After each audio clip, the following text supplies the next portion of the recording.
5 వచనాలు మనం మార్చి చదువుకుందాం.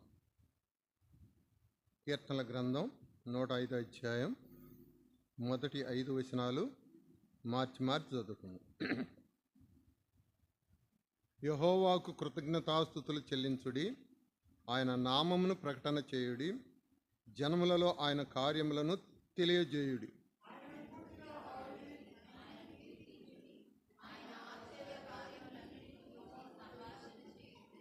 ఆయన పరిశుద్ధ నామమును బట్టి అతిశయించుడి, యెహోవాను వెదకువారు హృదయమందు సంతోషించుదురుగాక.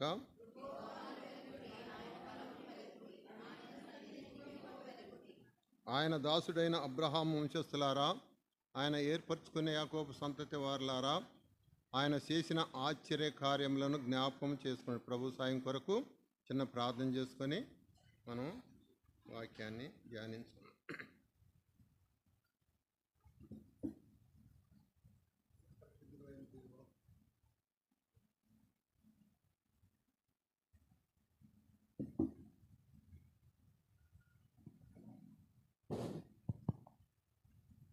పరిశుద్ధుడైన దేవా, ప్రేమగల మా యేసు ప్రభువా, మీ పరిశుద్ధమైన నామములో ఉదయకాల సమయంలో నీ పాద సన్నిధిలో నా తండ్రి మమ్మల్ని నడిపించినందుకు వందనాలు.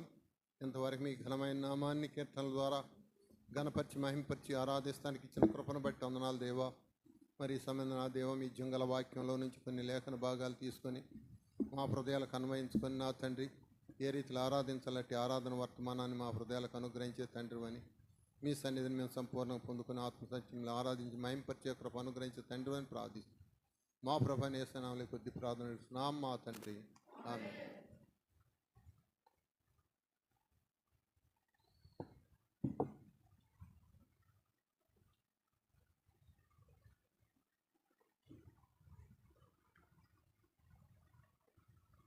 ఇక్కడ దావీదు మహారాజు దేవుడు తన ఎళ్ళ ఎన్ని కార్యాలు జరిగించాడో వాటిని బట్టి దేవుణ్ణి ఘనపరుస్తున్నాడు. ఏమంటున్నాడంటే, యెహోవాకు కృతజ్ఞతాస్తుతులు చెల్లించుడి, ఆయన నామమును ప్రకటించేది, జనములలో ఆయన కార్యములను తెలియజేయుడి అంటూ ఆయన కార్యములు ఎన్ని కార్యాలు జరిగించాడో దేవుడు.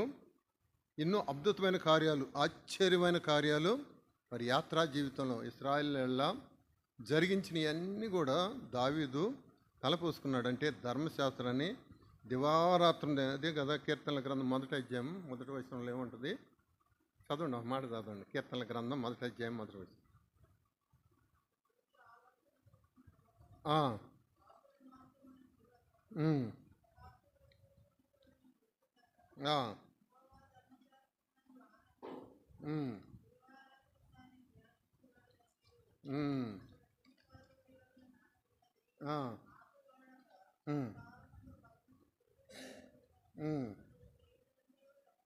చాలు.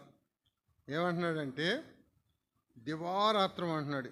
ఆయన కార్యాలని ఎలా చేయొచ్చు, ధర్మశాస్త్రాన్ని దివారాత్రం ఎట ధ్యానించాడంటే ఆనందించుతూ అంటున్నాడు. అక్కడ యెహోవా ధర్మశాస్త్రం మందు ఆనందించి దివారాత్రం దాన్ని ధ్యానించువాడు ధన్యుడు.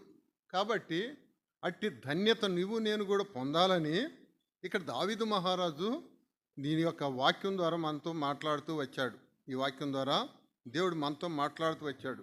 దావీదు ఏ రీతిగా ఆనందిస్తూ, అందుకని ఇక్కడ ఏమంటున్నాడంటే ఆయన చేసిన ఆశ్చర్య కార్యములను, ఆయన ఎన్ని ఆశ్చర్య కార్యాలు జరిగించాడంటే, మరి వారు ఐగుప్తులో 10 ఆశ్చర్యమైన కార్యాలు జరిగించి రాజు దగ్గర విడిపించిన తర్వాత వారు బయలుదేరి వచ్చేటప్పుడు ఇప్పుడు గొర్రెపిల్ల రక్తం ద్వారా విమోచించబడి వారు ఆ బానిసత్వం నుంచి విడుదల పొంది ఆ పాలు తేనెలు ప్రవహించే దేశానికి వచ్చే మార్గంలో అక్కడ ఏం జరిగిందంటే ఎర్ర సముద్రం అవడం వచ్చింది. వారు వచ్చేటప్పటికి మరి వెనకాల చూస్తే ఫరోరాజు సైన్యం తరుముతూ వస్తున్నారు.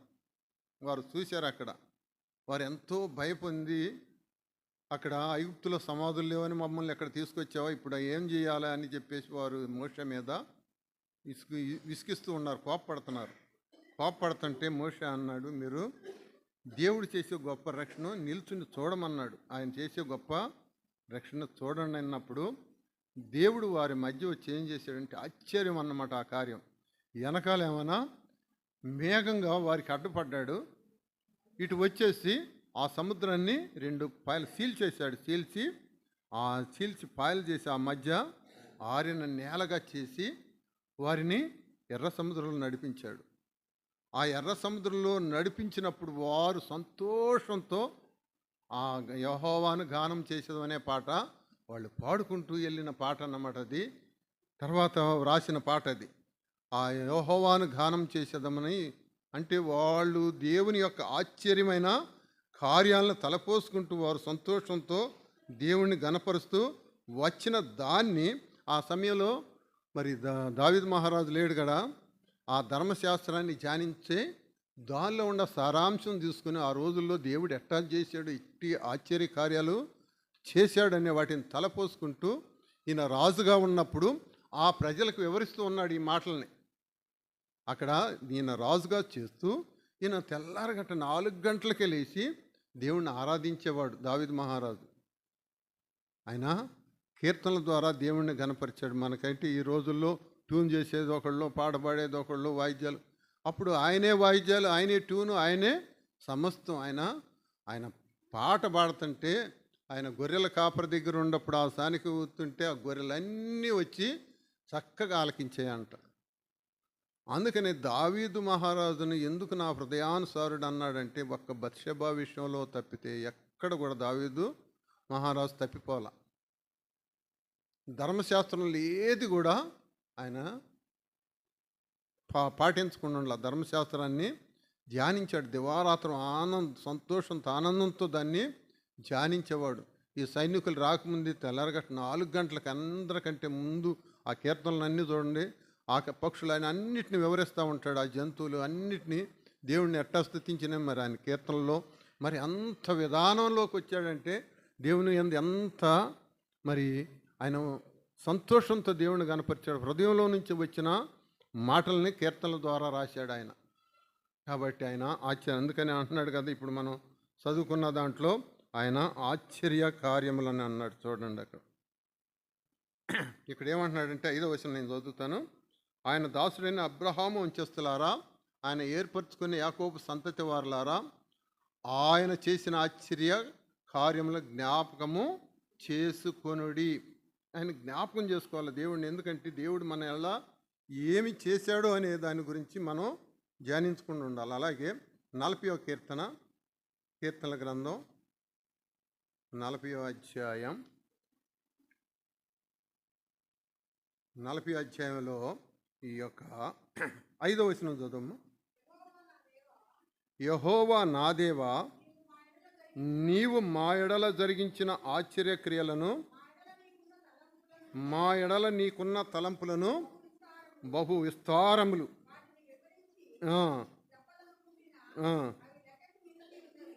వాటిని వివరించి చెప్పేదననుకుంటున్నా, అవి లెక్కకు మించి ఉన్నవి. చాలమ్మా. నీకు సాటి అయిన వాడొక్కడును లేడు. ఇక్కడ దావీదు మహారాజు దేవుణ్ణి ఏ రీతిలో అంటే ఆయన గొప్పతనాన్ని ఇక్కడ వివరిస్తూ ఉన్నాడు. మనం కూడా ఆరాధన ఏంటంటే ఆయన గొప్పతనాన్ని వివరిస్తే మన ఆరాధన చేసేది. నువ్వు గొప్ప దేవుడు అయ్యా, నువ్వు పాపం నుంచి మోచించావు, ఇట్టని మనం దేవుడిని గణపరుస్తామంటే, ఆరాధన చేస్తామంటే గణపరుస్తాం. కాబట్టి ఇక్కడ దావీదు మహారాజు ఏమంటున్నాడంటే, యెహోవా నా దేవా, నీవు మా ఎడల జరిగించిన ఆశ్చర్య క్రియలను, మా ఎడల నీకున్న తలంపులను బహు విస్తారములు, అవి వివరించి చెప్పేదని అనుకుంటున్నా, అవి లెక్కకు మించి ఉన్నవి. నీకు సాటి అయిన వాడు ఒక్కడును లేడు. ఎందుకు సాటి అయిన వాడు ఒక్కడు లేడంటే, మరి ఎర్ర సముద్రం దాటించి వారు వచ్చిన తర్వాత మరి వారిని అరణ్య మార్గంలో ఎందుకు నడిపించాడు? అరణ్య మార్గంలో మరి ఆ షార్ట్ కట్లో వెళ్తేనేమన్నా 3 దినాల ప్రయాణం అది. అయితే ఆ చుట్టూ ఆ దేశాల చుట్టూ తిరిగి వస్తానికి ఎందుకు ఆజ్ఞాపించాడంటే, మనిషిలో ఉండ మరి దేవుని యొక్క కార్యాలను వీళ్ళు వివరిస్తారా, తప్పిపోతారని పరీక్ష చేస్తానికి ఆయన ఏం చేశాడంటే 40 సంవత్సరాలు నడిపించాడు. వీరిలో సహనం ఎంత ఉంది, ఓర్పు ఎంత ఉంది, సమాధానం ఎంత ఉంది, వీటన్నిటిని పరీక్ష చేస్తూ వచ్చాడు. వచ్చినప్పుడు మనిషి యొక్క స్వభావమే పాపంతో మనిషి జీవిస్తూ ఉన్నాడు. మరి అంతే కదా. ఇప్పుడు అబ్రహాముని మంచిగా దేవుడు తన రూపంలో సృష్టించి తన మహిమలో నివసింపజేశాడు. అయితే దేవుడు ఒక్కటి ఆజ్ఞాపించాడు. సృష్టికర్త ఆయన దేవుడు అన్ని మనిషి కొరకు అన్ని ఫలాలు అన్ని సృష్టించి ఒకే మాట ఒక్కడు చెప్పాడు, నీవు ఈ యొక్క ఫలాలు ఒక్కటి తినవద్దు అని ఒక మాటే చెప్పాడు. ఈ ఫలాలు ఇవన్నీ తినవచ్చు, ఇవి ఒక్కటే తినవద్దు, ఈ తినుదినం నిత్యముగా నువ్వు చచ్చేదమని చెప్పినప్పుడు మరి వారు ఆ దినాల్లో కొంతకాలం దేవునితో దేవుడు వచ్చినప్పుడు తండ్రి దగ్గరికి పరిగెత్తుకుంటూ వచ్చేవాళ్ళు. దేవుడు సంతోషంతో వారిని ఎత్తుకొని ఆనందించేవాడు. బిడ్డలను మనం ఏ రీతిగా చిన్న బిడ్డలు అప్పుడు పరిగెత్తుకుంటూ వస్తే మనం ఎట్లా ఎత్తుకొని ముద్దాడుతాం, దేవుడు కూడా ఆ బిడ్డలతో సంతోషించేవాడు అన్నమాట. అలాంటి స్థితిలో ఉన్నప్పుడు మా ఫస్ట్లో ఒక ఆదాము ఉన్నప్పుడు చూశాడు. ఆదాము ఒక్కడే ఉండటం చూసి అరే ఒక్కడే ఉన్నాడు, దీనికి సాటి అని సహాయం చేస్తే సంతోషంగా ఉంటారని సాటిగా సహాయం చేశాడు. అయితే చేసిన తర్వాత వారికి కూడా ఆజ్ఞాపించాడు, ఇద్దరికి ఆజ్ఞాపించాడు ఈ మాటని, ఈ ఫలంలో ఈ ఒక్కటే తినవద్దని. అయితే ఏదైతే వద్దన్నారో దాన్నే వాళ్ళు, ఆ పాపం ఎక్కడి నుంచి వచ్చిందంటే ఆజ్ఞ అతిక్రమమే పాపం. అది యోహాను సువార్త 3:4, యోహాను సువార్త మొదటి యోహాను పత్రిక 3:4 ఉంటుంది అన్నమాట. అయితే ఆజ్ఞ అతిక్రమే పాపం. ఆ పాపం ద్వారా ఇక్కడ మరి రోమాపత్రిక 5:12 ఏమొచ్చింది, ఒక మనుషుని ద్వారా పాపం ద్వారా మరణమును లోకములోనికి ఎలాగూ ప్రవేశించను అలాగనే మనుషులందరూ పాపం చేసినందున మరణం అందరికీ అందరికి కూడా మరణం సంప్రాప్తమైంది. అయితే ఈ ఆదాములో నుంచి వచ్చిన జనాంగం ఆ బీజం ఎలా వచ్చిందంటే ఆ శాపాన్ని కూర్చుకుంటున్నారు, కానీ దేవుని యొక్క ఆజ్ఞకి లోబడుతుంది. ఈ రోజుకి కూడా అంతే కదా. సువార్త చెప్తుంటే అయ్యా రక్షణ పొందండి, అయ్యా రక్షణ పొందండి అంటే మీదకి వస్తున్నారు, కొడతానికి వచ్చారు. మొన్న మేము సువార్త ప్రకటిస్తానికి ఆ ఊరు వెళ్ళాము, ఏంది చలపాడు. మేము సువార్త ప్రకటిస్తున్నాం, ఏం చేయలే, వచ్చారు ఆర్ఎస్ఎస్ వాళ్ళు పంపించారంట, వచ్చి మా మీదకి దాడి చేశారు. ఎమ్మటే పోలీసులు వాళ్ళు వచ్చారు, ఆ ఊరు వాళ్ళు కూడా కొంతమంది వచ్చి. అంటే ఏమి అయ్యా యేసు ప్రభు నమ్ముకొని మీరు దొంగతనం చేయొద్దు, అబద్ధం ఆడొద్దు, పాపం చేయొద్దు, ఈ మాటలేగా చెప్పింది. మీరేమన్నా తాగండి తినండి అని చెప్పారు ఎవరన్నా? ఆ మాటలు చెప్తుంటే మీరు మాకు చెప్పొద్దు, మా దేవుడు బాగానే చెప్పాడు మాకు అని చెప్పేసి రకరకాలుగా హింసించారు. అంటే పాపం మనిషిని ఏలుతూ ఉంది. ఆ దినాల్లో కాదు, ఈ దినాల్లో కూడా పాపం ఏలుతూ ఉంది. అందుకనే మనకి ఒక మాట చెప్పాడు, ఏమన్నాడంటే రోమాపత్రిక 8:29 చూడండి.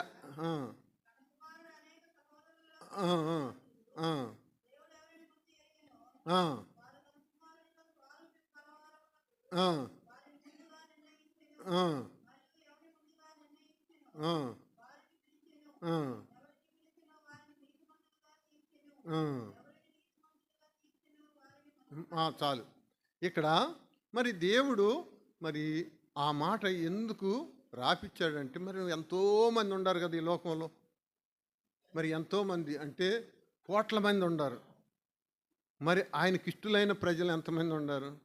అదే కదా. అందుకే అక్కడ ఏం రాపిచ్చాడంటే, దేవుడు ఎవరిని ముందుగా ఎరిగానో వారిని తన కుమారుని స్వారూప్యం గలవారొకటకు వారిని ముందు ఎరిగాడు. అంటే ఎఫెసీ పత్రికలో ఉంటుంది, జగత్ పునాది వేయబడక మునిపి క్రీస్తులు ఆయన ఏర్పాటు చేసుకున్నాడు. అంటే ఈ భూమి పుట్టకముందే నీవు నేను ఆయన యొక్క దృష్టిలో ఉన్నాం. ఆయన దృష్టిలో ఉండే ఈ లోకం నుంచి నిన్ను నన్ను విమోచించాడు. మరి ఎంతో ధనవంతులు ఉన్నారు, ఎంతో ఆస్తిపరులు ఉన్నారు, ఎంతో జ్ఞానం కలిగినటువంటి వారు ఉన్నారు. వారందరికీ లేదు యోగ్యత, నీకు నాకు ఇచ్చాడు. ఎందుకు? అదే కదా మొదటి కొరింథీ పత్రిక 1వ అధ్యాయం వెర్రి వారిని ఏర్పరచుకున్న అని అంది 29.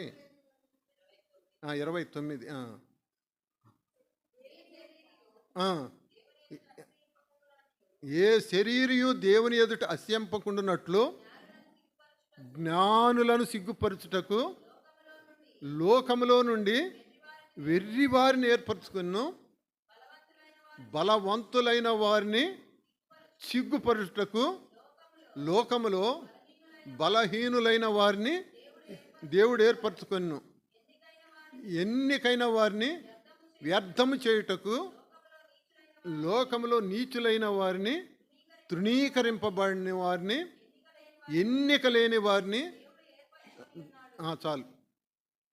ఎవరిని ఏర్పరచుకున్నాడు?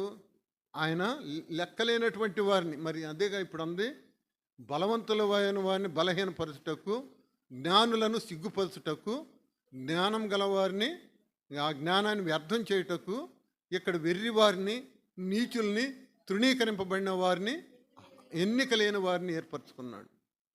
అందుకే అక్కడ ఏమన్నాడంటే, దేవుడు ఎవరిని ముందుగా ఎరిగానో వారిని తన కుమారుని స్వారూప్యం గలవారవుటకు వారిని ముందుగా, అంటే మనము ఈ లోకములో ఈ యొక్క శరీరం వదలంగానే ఏ రూపంలో మారుతాం? మనం దేవుని రూపంలోకి, ఆయన రూపంలోకి మారుతాం. ఆయన రూపంలో అనేకుల సహోదరుల్లో జ్యేష్ఠుడగినట్లు ఆయన కుమారుని స్వారూప్యము గలవారవుటకు ముందుగా నిర్ణయించుకున్నాడు. ఎరిగాడు, ముందు నిర్ణయించుకున్నాడు. రెండవది, నిర్ణయించుకున్న తర్వాత లోకంలో నుంచి పిలుచుకున్నాడు, ఏర్పరచుకున్నాడు. ముందు ఈ లోకంలో నుంచి మొదట ఎరిగాడు, ఎరిగి తర్వాత నిర్ణయించుకున్నాడు, నిర్ణయించుకొని పిలిచాడు. మూడవదిగా పిలుచుకున్నాడు, లోకంలో నుంచి పిలిచి తర్వాత తన కుమారుని రక్తం ద్వారా నీతిమంతులుగా తీర్చి, నీతిమంతులుగా తీర్చడమే కాదు, ఆ పరలోక రాజ్యానికి, మహిమ రాజ్యానికి వారసులుగా చేశాడంటే ఎన్ని విధాలు ఆయన ప్రేమ ఎలాంటిదంటే ఆయన ఆశ్చర్యకార్యాలు. అందుకే ఇక్కడ దావీదు మహారాజు అంటున్నాడు, ఆయన ఆశ్చర్యకార్యములను జన్మల్లో ప్రచురం చేయడం. అంటే మనం ఈ సమాజంలో దేవుణ్ణి ఎందుకు ఘనపరచాలంటే ఆయన చేసిన ఆశ్చర్యకార్యాలు. మనకి ఈ లోకంలో ఎవరన్నా పరలోకం ఇవ్వమంటే ఇస్తారో? ఉచితంగా ఇస్తారా? మనకు ఉచితంగా ఇచ్చాడా లేకపోతే డబ్బులు పెట్టుకున్నామా? మనకు ఉచితంగా ఇచ్చాడు. పరలోకం అంటే అసలు పరలోకం దొరకడం అంటే మహాభాగ్యం కదా పరలోకం. అందుకని అన్నాడు లోకాసు వార్త 13:23 అంటాడు, ఎవడైనను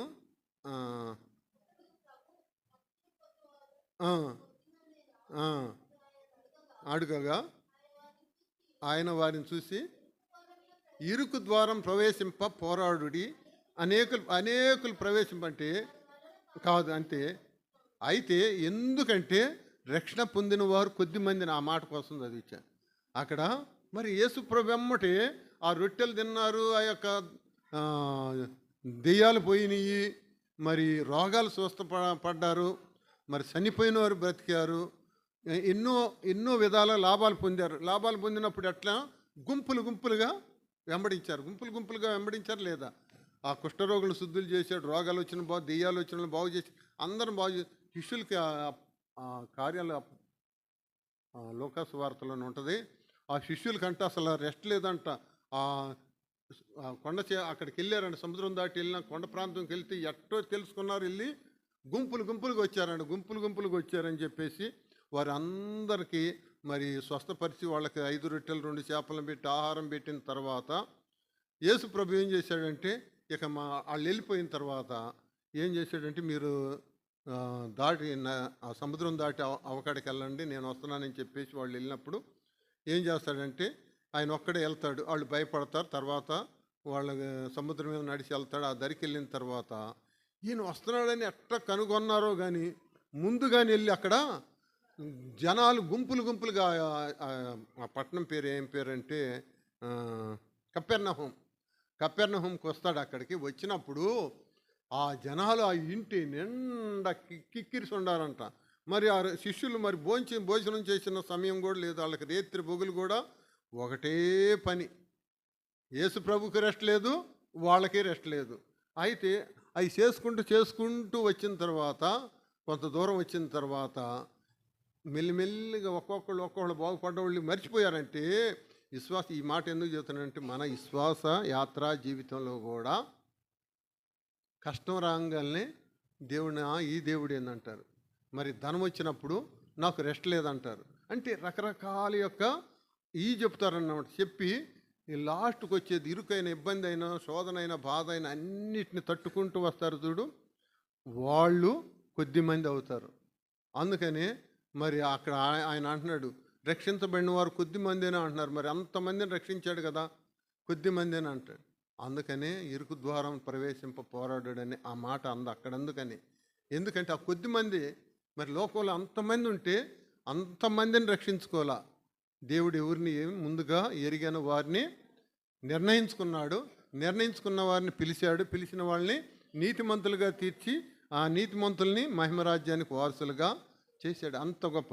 అందుకని ఆయన ఆశ్చర్య కార్యాలు ఆయన తెలియజేయడం అంటున్నాడు కదా, ఆ మాటగా అన్న ఆయన ఆశ్చర్య కార్యములను తెలియజేయుడి అంటున్నాడు. ఇక్కడ ఏమంటున్నాడంటే, యెహోవా అంటే 40:5 మళ్ళీ చదువుతున్నా. యెహోవా నా దేవ, నీవు మా ఎడల జరిగించిన ఆశ్చర్య క్రియలను, మా ఎడల నీకున్న తలంపులను బహు విస్తారములు, వాటిని వివరించి చెప్పేదనుకుంటున్న అవి లెక్కకు మించి ఉన్నవి. నీకు సాటి అయిన వాడు ఒక్కడును లేడు, ఎవ్వరు కూడా లేరు. ఎందుకంటే ఆ గొప్పతనాన్ని, ఆ యొక్క కార్యాలని ఎరిగి ఉన్నాడు. అయితే వారు వెళ్తూ ఉన్నారు కదా ఆ యాత్రా జీవితంలో, ఆ సముద్రం దాటి, ఎర్ర సముద్రం దాటి ఆ మార్గ మధ్యంలో వెళ్ళేటప్పుడు అంటే, వారిని సముద్రం దాటి చుట్టూ 40 సంవత్సరాలు ఎందుకు నడిపించాడంటే, వారి యాత్రా జీవితంలో ఎంత విశ్వాసం కలిగిన వారు ఉంటారో పరీక్ష చేశాడన్నమాట. అందుకని వాళ్ళు ఆ పరీక్ష చేసే దాంట్లో అక్కడికి వచ్చి సణుగులు గొనుగులు, దాని గురించి ఇక్కడ 1 కొరింథీ పత్రిక 10వ అధ్యాయంలో ఆ వివరణ అంతా ఉంటుంది. అక్కడ వారు చేసిన యొక్క కార్యాల గురించి 1 కొరింథీ పత్రిక 10వ అధ్యాయంలో కొన్ని నేను చదువుతాను, మీరు ఆలకించండి. కొన్ని చదువుతాం, ఎందుకంటే మన యాత్రా జీవితం దేవుడు రక్షించిన దానికి మనం కృతజ్ఞత చెల్లించాలంటే ఆయన చేసిన కార్యాలు మనం తలపోసుకోవాలి, వారిని మనం బేరీజ్ చేసుకోవాలి. అంటే వారు ఎట్లా వెళ్ళారో మనం ఎట్లా నడుస్తున్నామో, మనం ఎంతవరకు నమ్మకంగా ఉన్నామో వారు ఎంత నమ్మకంగా ఉండారో, కాబట్టి ఆయన ఏ రీతిగా మనల్ని కాశిస్తున్నాడో వాటి గురించి తెలుసుకుంటానికి మరి ఆరాధన అంటే కొన్ని లేఖన భాగాలు చూసుకుందాం. ఏమని జరిగిందంటే, అందరూ నేను చదువుతా ఉన్నాను, కొన్ని చదువుతా. అందరు మోషేని బట్టి మేఘంలోను సముద్రంలో బాప్తిస్మం పొందారు. అందరూ ఆత్మ సంబంధమైన ఒకే ఆహారమును భుజించిరి, అందరు ఆత్మ సంబంధమైన ఒకే పానీయమును పానము చేసిరి. ఏలైనగా తమ్మును వెంబడించిన ఆత్మ సంబంధమైన బండలోనిది త్రాగిరి, ఆ బండ క్రీస్తు. అంటే ఆ సముద్రం దాటి వచ్చిన తర్వాత ఆ జీవాహారమైన ఈ యొక్క పరలోక మన్నాని వారు భుజించారు. అయితే ఈ యొక్క ఆత్మ సంబంధమైన బండ, ఆ బండ జలధారలు ప్రవహించినప్పుడు ఆ జలాన్ని అందరూ కలిసి తాగారు. తాగిన తర్వాత చూడండి జరిగిన కార్యాలు. త్రాగిరు ఆ బండకి. అయితే వారిలో ఎక్కువ మంది దేవునికి ఇష్టలుగా ఉండకపోయారు కనుక అరణ్యంలో సంహరింపబడ్డారు. ఎందుకంటే ఇష్టం లేకుండా దేవుని మీద తిరుగుబాటు చేశారు. తిరుగుబాటు చేసినప్పుడు దేవుడు ఆ యొక్క తిరుగుబాటును బట్టి వారు సంహరించబడ్డారు. రెండవది, వారు ఎన్నో చెడ్డ వాటిని ఆశించారు. ఆ లోకాన్ని అన్నాడు కదా, లోకంలో ఉన్న వాటిని నేను ప్రేమింపు, లోకంలో ఉన్నదంతా శరీరాశ, నేత్రాశ, జీవపడం, వాటిని వ్యర్థమని అన్నమాట. వాటిని ఆశించకూడదంటే వీళ్ళు ఆశించి చూడండి, ఆశించిన ప్రకారం మనం వాటిని ఆశింపకూడదు. ఈ సంగతులు మనకు దృష్టి. జనులు తినుటకు, త్రాగుటకు, కూర్చుంటూ, కాడుటకు లేచిరని వ్రాయబడినట్లు వారిలో కొందరి వలె మీరు విగ్రహారాధికులై ఉండకూడంటే, విగ్రహాన్ని పెట్టి ఆ మోషే వచ్చేసరికి ఆ కొండ నుంచి వచ్చేలాక విగ్రహాన్ని పెట్టుకుని ఈ యొక్క అల్లరితో కూడిన ఆటపాటలతో దేవుని మహిమను ఏ రూపాన్ని ఎద్దు రూపంలోకి మార్చేశారు. నువ్వే మా దేవుడు అని దేవుణ్ణి ఎట్లా చేశారంటే వాళ్ళు అసహ్యమైన కార్యం జరిగించారు. దేవునికి అక్కడ కోపం వచ్చేసి వాళ్ళకి ఇక్కడ చదువుతాం ఆ మాట. విగ్రహారాధన మరియు వారి వల్ల మనం వారిలో కొందరు వ్యభిచరించి ఒక్క దినమంది 23,000 మంది కూలిరి. మనం ప్రభువును శోధింపగలం, వారిలో కొందరు శోధించి సర్పంలా నశించు. అంటే యాత్రా జీవితంలో మనం కూడా ఏమంటామంటే, నేను అంతకుముందు బాగుండేదాన్ని, ఈ దేవుడిని వచ్చేలాక ఈ మందిరానికి వెళ్ళినాక ఈ కష్టాలన్నీ, ఇవన్నీ బాధలన్నీ వచ్చినాయి, అబ్బాయి ఈ దేవుడి దగ్గరికి వెళ్ళాక ఈ కష్టాలు వచ్చినాయని ఆ దేవుని సన్నిధిని మాన్చేవారుగా ఉంటారు. దేవుడు ఏమన్నా ఆ మనిషిని ఆ తుప్పు ఉప్పు రాలిపోవాలని మనిషిని శ్రమల ద్వారా చిన్న చిన్న, అందుకని యాకోబు పత్రికలు అంటాడు శోధన సహించుట ఆ, ధన్యమని. ఆ శోధనలో తప్పించుకునే మార్గం కూడా ఆయన ఇస్తాడు. ఆ చిన్న శోధన రాగానే మనిషి ఏం చేస్తున్నాడంటే ఆ వెనక్కి వెళ్ళిపోతున్నాడు, కానీ ముందుకు వాళ్ళు కూడా వెనక్కి ముందుకెళ్ళలా, వెనక్కి లోకం వైపే ఎప్పుడుగా ఆ ఐగుప్తు దాటి పాలు తేనెలు ప్రవహించే దేశానికి తోడుకొని వెళ్ళాలని మోషేని వారికి నాయకుడిగా నియమించినప్పుడు ఆయన మీద సనిగి గొనిగి పాపం ఆ మోషే, అంత నీతివంతుడైన మోషయే తప్పిపోయాడు. వారి వలన ఇసుక్కొని ద్రోహులారన్నాడు. ఒక్క మాట ఆయన అంత ఇంకేం తప్పనలా. ఆ ద్రోహి అంటేనేమో అక్కడ మత్తయి సువార్త 5 నరకాగ్నికి లోనొగనని ఉంది. అయితే ద్రోహులారంటే అందుకే ఈ యొక్క మోషేని చనిపోయిన తర్వాత సమాధి అక్కడ ఉంటే మిఖాయిల్ని పంపిస్తాడు ఆ మోషేని శరీరాన్ని తీసురమ్మని. అక్కడ సాతాను వచ్చి నిలబడతాడు. నిలబడి ఈ తీసుకెళ్తానికి వీలు లేదంటాడు సాతాను. ఈయనేమన్నా మిఖాయిలు ఏమన్నా దేవుడు తీసురమ్మన్నాడని అంటాడు. ఏందంటే వాళ్ళిద్దరి మధ్య దేవుడే చెప్పాడు కదా, యేసు ప్రభు చెప్తాడు ఆ మాటని, ద్రోహి అనేవాడు నరకాగ్నికి లోనగునని. మరి దేవుడే చెప్పాడు కదా, ఈయన ఎట్టా ద్రోహులారు అన్నాడు కదా, ఈయన ఎట్ట తీసుకెళ్తావు నరకాగ్ని అని అంటే అప్పుడు దేవుడే నిన్ను గద్దిస్తాడు, ఆయన తీర్పు తీర్చేది ఆయన అని చెప్పేసి తీసుకెళ్ళిపోతాడు.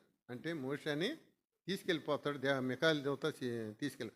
అంటే మనిషి యొక్క స్వభావం ఎప్పుడు కూడా ఆ వెనకున్న, అందుకనే ఏమంటాడంటే పౌలు గారు అంటాడు హెబ్రీ పత్రిక 12 మొదటి వచనంలో అంటాడు, వెనుక ఉన్న వాటిని మరచి ముందున్న వాటి కొరకై వేగరపడిచి వెళ్ళాలంటాడు. యాత్రా జీవితంలో మనం ఏం చేయాలంటే విశ్వాసానికి కర్త ఆయన వైపు చూడాలి.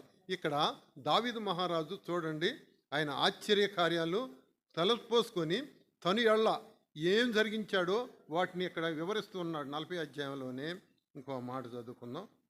12వ వచనం చదువుదమ్మా. దీంట్లో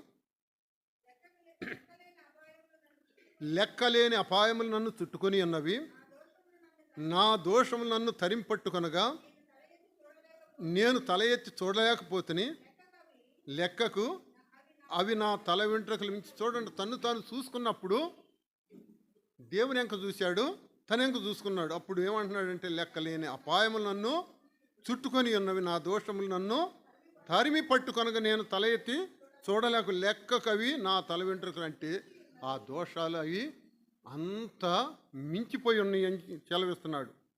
అలాగే ఇక్కడ ఇంకా ఏమంటున్నాడంటే నేను చెప్తాను అమ్మా. ఇక్కడ ఏమంటున్నాడంటే అలాగే ఈ యొక్క ఇర్మియా గ్రంథం 14:7 ఇర్మియా గ్రంథం 14:7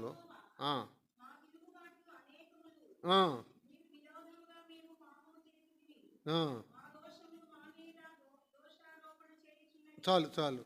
ఇక్కడ మీ తిరుగుబాటులు అనేకములు, మా దోషములు మా మీద నేరారోపణ చేస్తున్నాయి. అంటే మన దోషాలు మన మీద నేరారోపణ చేసి నువ్వు దోషివి దోషివి దోషి అనేవాడు పరలోకానికి వారసుడు కానేరడు.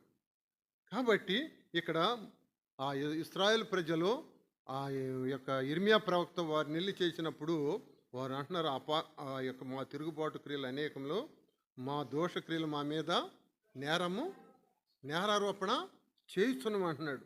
అలాగే యెషయా గ్రంథం 59 మొదట్లో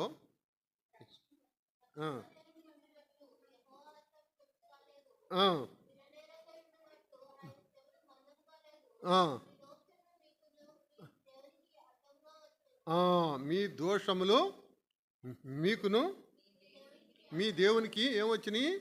అడ్డంగా వచ్చినాయి. ఆయన రక్షించకుండటానికి ఆయన హస్తం కురచ కాలేదు కాబట్టి ఏమొచ్చినాయి అంటే దోషాలు అడ్డంగా వచ్చి ఆ రక్షణకి అడ్డుపడ్డాయి. ఎందుకంటే ఆ దోషాలు కడిగి వేసుకున్నప్పుడే, ఆయన రక్తంలో కడుక్కుంటేనే నువ్వు కనపడతావు, కానీ రక్తంలో కనపడి ఆ దోషాలు అడ్డంగా ఉండే. ఎందుకని అంటున్నాడు అన్నమాట ఆ మాట.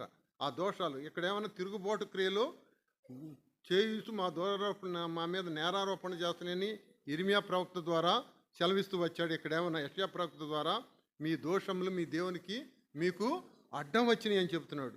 అలాగే 12వ వచనం కూడా చదువు. ఇదే అధ్యాయం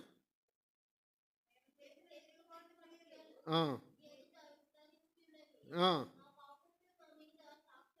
ఆ, మా పాపములు మా మీద సాక్ష్యం పలుకుతున్నాయి అంట. పాపాలు ఆ సాక్ష్యం పలికినప్పుడు నువ్వు పాపివి పాపివి దోషమని నేరారోపణ చేస్తూ ఉన్నాయి.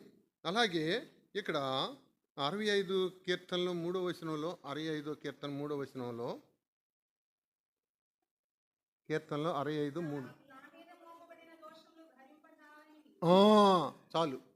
నా మీద మోపబడిన దోషములు భరింపజాలనివి. ఆ భరింపలేకుండా మొయ్యలేనటువంటి దోషాలని నా మీద మోపబడి ఉన్నాయని దావీదు మహారాజు అంటున్నాడు. అలాగే ఇక్కడ ఇంకేమంటున్నాడంటే 38వ అధ్యాయం కీర్తనల గ్రంథం 38:4లో కూడా చూడమ్మా. చాలు, మోయలేకపోతున్నానంట. అంటే ఆ దోషాలంట తల మీద పుర్లి పారుతా ఉండి అంట. చూడండి ఎన్ని దోషాలు. చూడండి, మనిషి మోయలేనటువంటి దోషాలు, నేరారోపణ చేస్తున్న తిరుగుబాటు క్రియలు, పాపాలు, ఇవన్నీ కూడా మనిషినికి దేవునికి అడ్డం వచ్చేసి వచ్చినప్పుడు అంటాడు, రక్షింప నేరకు ఎండునట్లు యెహోవా హస్తము కురచ కాలేదంటాడు. కురచ కాలేదంటాడు. ఎందుకంటే ఈ దోషాలతో నిండుకుపోయి ఉన్నాం. కాబట్టి ఏమంటున్నాడంటే ఆమోస్ గ్రంథం 5:12 ఇంకొక మాట అంటాడు. ఆమోస్ గ్రంథం 5:12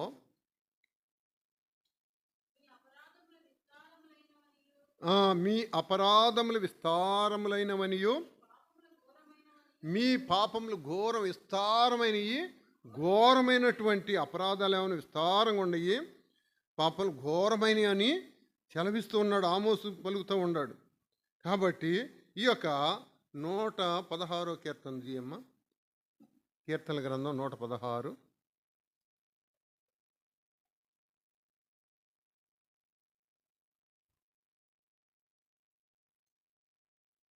116వ కీర్తనలో ఇక్కడ ఏమంటున్నాడు, 3వ వచనం చదువుమ్మా.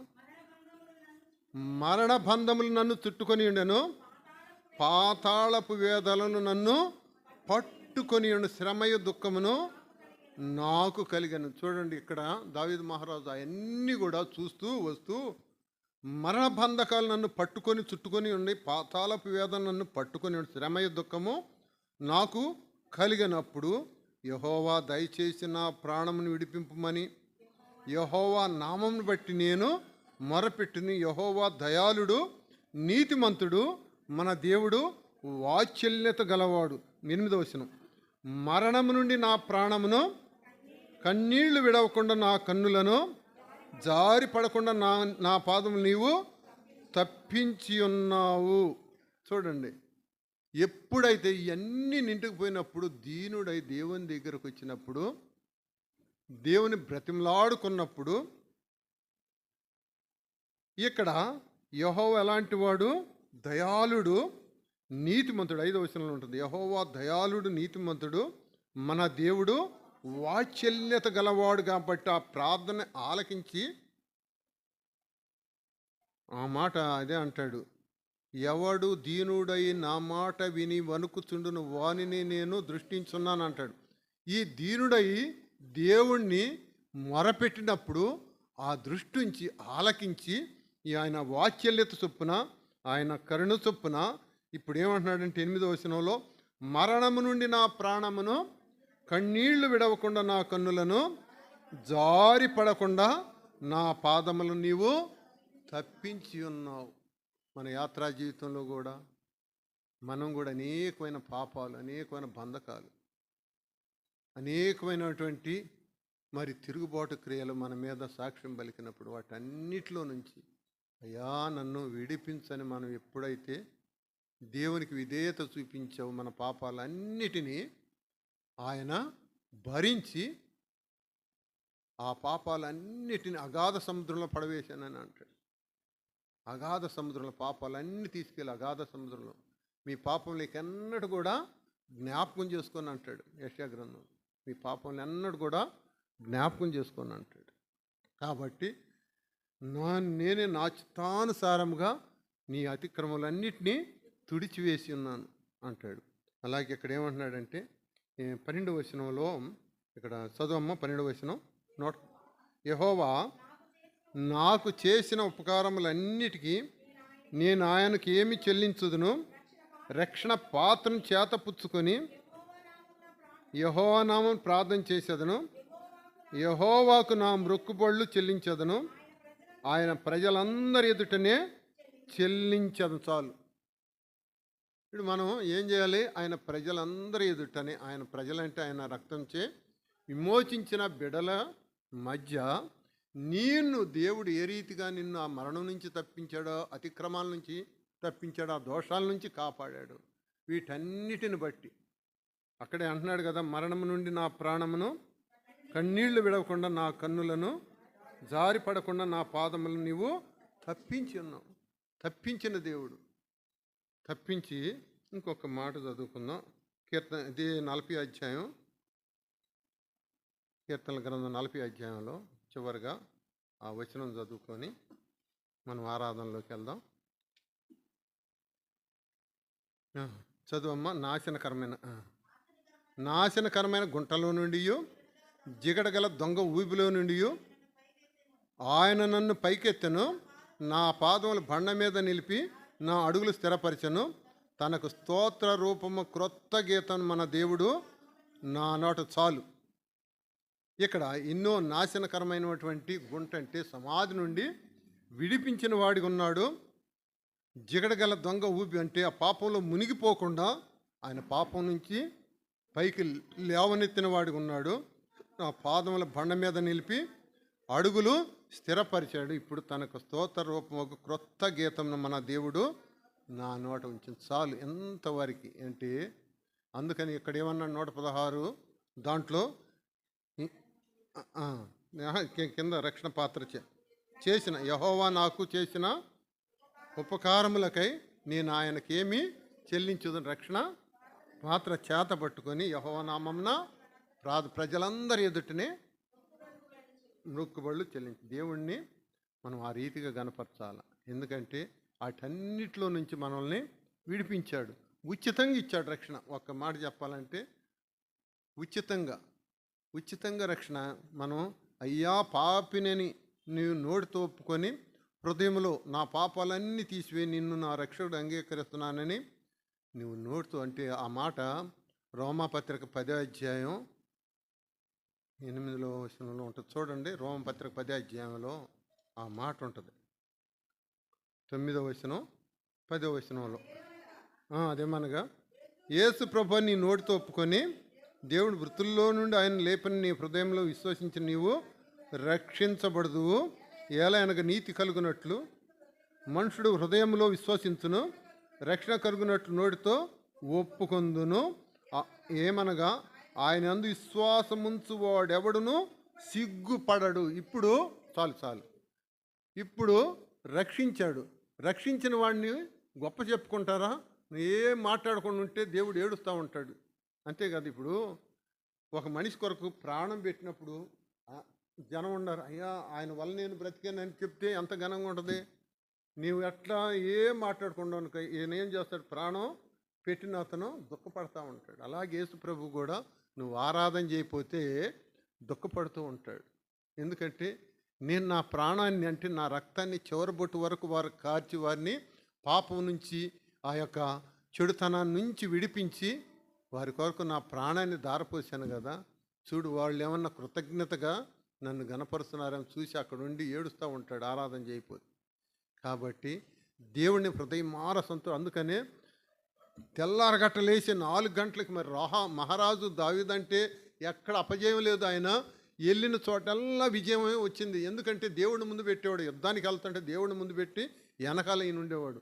ప్రతి దాంట్లో విజయం పొందిన తర్వాత ఆయన ఇప్పుడు అంటాడు, ఇప్పుడు అది ఇప్పుడు మనం చదివాం కదా 116లో 116 యెహోవా చేసిన ఉపకారములన్నిటికీ ఆయనకు అంటే ఉపకారములు, ఆయన చేసిన ఉపకారములన్నిటికీ నేను ఆయనకి ఏమీ చెల్లించదనంటూ రక్షణ పాత్ర, ఆయన రక్షించిన పాత్రను చేతబట్టుకొని యెహోవా నామని ప్రార్థన చేయదును, ప్రజలందరి ఎదుటనే చెల్లించదను. అంటే చూడండి, ఆయన సంతోషంతో దేవుణ్ణి ఘనపరుస్తూ ఉన్నాడు, మహింపరుస్తూ ఉన్నాడు. ఆయన పొందిందని ఆ ప్రజలందరికీ వివరిస్తూ చెప్పాడన్నమాట ఆ దినాల్లో. కాబట్టి దావీదు మహారాజు చేసి ఆ యొక్క దేవుణ్ణి అంత సంతోషంతో గణపరిచాడు. కాబట్టి లోకంలో ఎవ్వరు నన్నలా నా హృదయానుసారుడైన దావీదు అంటాడు అపోస్తల కార్యాలు. ఆయన హృదయానుసారుడు అంటే ఆయన చిత్తాన్ని నెరవేర్చినవాడు. అందుకని నీ చిత్తము నెరవేర్చుట నాకు సంతోషం అంటాడు దావీదు మహారాజు. కాబట్టి దేవుణ్ణి మనం ఆరాధించ బద్దులమై ఉండాం. ఆయన చేసిన ఉపకారములు మేలుల్ని అన్నిటిని తలపోసుకొని నిన్ను రక్షించిన విధానం ఏదో దాన్ని తలపోసుకొని దేవుని ఆలయంలో దేవుని ప్రజల ఎదుట ఆయన కృతజ్ఞతాస్తుతులు చెల్లించ బద్దులమై ఉన్నాం. దేవుని యొక్క వాక్యాన్ని దీవించి ఆశీర్వదించునుగాక.